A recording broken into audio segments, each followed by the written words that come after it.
نيجي للاعب بارون تشينج. بارون تشينج لاعب نادي الزمالك، منضم حديثا. لاعب مضى في شركة تسويقية إيطالية قبل ما ينضم لنادي الزمالك. قبل ما ينضم لنادي الزمالك تعاقد مع شركة تسويقية إيطالية.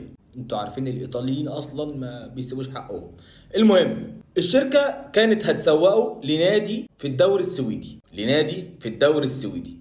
جه وقت السفر، اللاعب قال لك انا زوجتي تعبانه ومريضه ومش هعرف اسافر دلوقتي. تمام، خلاص ماشي، نأجل السفر. الشركه اتفاجئت ان اللاعب تعاقد مع شركه جديده من غير رجوع ليها.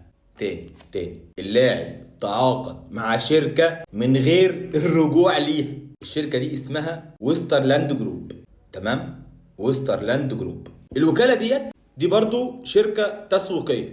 مين التابع للشركة ديت؟ التابع للشركة دي الأستاذ عبد الرحمن إسماعيل، مدير تعاقدات في نادي الزمالك حاليا.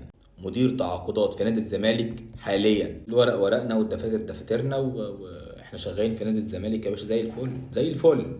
لكن في الوكالة أسرة مع بعضينا، أسرة مع بعضينا. الوكالة الإيطالية رفعت قضية على الوكالة اللي هي التابع ليها عبد الرحمن إسماعيل، وكمان رفعت قضية على اللاعب، واللاعب دلوقتي مهدد بالإيقاف.